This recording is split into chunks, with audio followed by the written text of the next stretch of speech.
men are allowed to marry for 4 women. And the second one is, how can you prove that Jesus was not crucified? Brother has two questions. Brother, are you a Christian? I am. Brother has two questions. That why does Islam permit a man to have up to 4 wives? Why does Islam permit a man to have more than 1 wife? And second question, how can you prove that Jesus Christ, peace be upon him, was not crucified? That Quran is the only religious book on the face of the earth which says marry only one. You read the Bible, you read the Ramayana, you read the Mahabharata, you read the Veda. No religious book on the face of the earth says marry only one besides the Quran. If you read Ramayana, the Hindu scriptures, the father of Sri Ram, he had more than 1 wife. If you read Mahabharata, Sri Krishna, how many wives he had? 4, 10, 1,000, 10,000. He had 16,108 wives. So if Sri Krishna can have 16,108 wives, so why can't Muslims have maximum up to 4? If you read the Old Testament, it says that Solomon, peace be upon him, had 700 wives. Abraham, peace be upon him, had 3 wives. So Old Testament tells you can marry as many wives as you want. Same as the New Testament says that you should follow Old Testament. So in Hinduism, in Christianity, in Judaism, you can marry as many as you want. It is later on that the church put a restriction that Christians should marry only one. It is later on Rabbi Benjamin Yehuda passed a synod and say that Jews should marry only one. Otherwise, previously, they used to marry as many as they wished. It is the Indian penal code in India in 1954 that put a restriction and said under the Hindu Special Marriage Act, the Hindus should marry only one. But the scriptures put no restrictions. Let's analyze what does the Quran say. Quran says in Surah Nisa chapter 4 verse number 3, marry women of your choice in 2s, 3s or 4s, but if you can't do justice, marry only one. This statement, if you can't do justice, marry only one, is only given in the Quran and no other religious scriptures. Let us analyze why does Quran give permission for the Muslim men to marry more than 1 woman, maximum 4. The reason is that by nature, male and female are born in equal proportion. But if you ask any pediatrician, he will tell you, the doctor of the children, that the female child is stronger than the male child in fighting germs and diseases. So you have more deaths among the male children as compared to female children. So in pediatric age itself, the females are more than the males. As life goes on, there is death due to wars, due to alcoholism, due to drug addiction, due to accident. In all these cases, more men are dying as compared to females. So today in the world, there are more females as compared to males.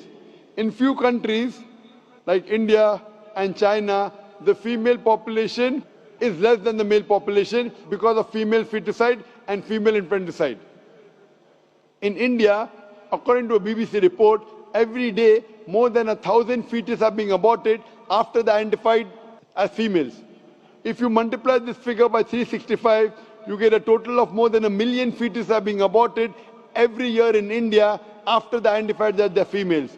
According to the Tamil Nadu government hospital report, out of 10 females born alive, 4 are put to death. If you stop this evil practice of female feticide and female infanticide in India, even in India, the female population will become more than the male population. Even in China, if you stop this evil practice, the female population will become more than the male population. Today, if you analyze, in USA alone, there are 4.7 million females more than males. In UK alone, there are 1.2 million females more than males. In Germany alone, there are 1.6 million females more than males. In Russia alone, there are 10.6 million females more than males. And God alone knows that how many females are more than males throughout the world. If I agree with you that one man should only marry one woman, and suppose your sister happens to live in America, or suppose my sister happens to live in USA, and the market is saturated, every man has found a wife for himself, yet there will be 4.7 million females who will not find life partner.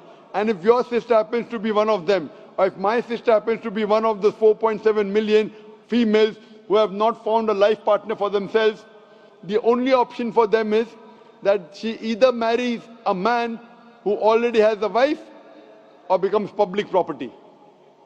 Public property, such a harsh word. It is the most sophisticated word I can use. I cannot use a better word. You know, in America, today the statistics tell us, on average, a man has 8 different sexual partners before he settles down with one. Having mistresses in USA is very common. 5, 10, 20, 30, no problem. Having more than one legal wife, it doesn't go down their throat. When a woman is a mistress, she doesn't get her rights. She is dishonored. She is not treated well. In Islam, when a woman becomes the second wife, she gets her honor, she gets her right, she's treated well. Any modest woman, if you ask her, that would you prefer being a second wife of a man who's already married or become public property, they would opt for the first. So Islam has given permission for some men to have more than one wife to protect the modesty of the woman. Coming to your second question. Is it allowed for ladies to marry 4 men? Brother, you're asking counter question, the time is limited. You asked 2 questions, now you're asking a 3rd question. Are you convinced with the first answer? I'm convinced with the first one. MashaAllah, so you're convinced, okay. The brother asked that, is a woman allowed to have more than one husband? If you do that, this problem will be exaggerated more. I mean in Muslims. In Muslims. As it is, women are more than men. If women marry more than one husband, the problem will be exaggerated. Point number 1. Point number 2, if a man has more than one wife and if the child is born, you can easily identify who is the father, who is the mother. If a woman has more than one husband and if the child is born... But DNA is still allowed. Brother, let me finish the answer, na? You asked the question, was I interfering? Was I interrupting? Yes or no? No. No. So why are you interrupting? After I finish, you can ask, na? I'm a medical doctor. Are you a medical doctor? No. I'm a medical doctor. I know about DNA testing. I'll come to it. Once, if a woman has more than one husband, 2 husbands, and if a child is born, and if he goes to admit in the school, and if the question, who's your father, she'll have to give 2 names. You're talking about DNA testing. I know about it. DNA testing is recent. Was DNA testing there 50 years back? Was it there? No. It's a new recent discovery, yet it's not 100%. Even if I agree it's 100%, it is now, it wasn't there before. Islam is there since time immemorial. And this is not the only reason. Even if I agree tomorrow it becomes 100% perfect, this is not the only reason. Today science tells us that man is more polygamous in nature as compared to the female. Today science tells us that during menstrual cycle, the female undergoes certain psychological changes. It's not possible for her to do the role of multiple wives. But a man doesn't undergo these changes, it's possible for him to do a role of multiple husbands. Today science tells us that if a man has multiple sexual partners and all are faithful, there is no problem. But if a female has multiple sexual partners and all are faithful, there are chances of sexually transmitted diseases to emerge. And that disease will go back to the male partner. So medically, it is not acceptable that a female has multiple partners, but medically and scientifically, it's acceptable that a male can have multiple partners.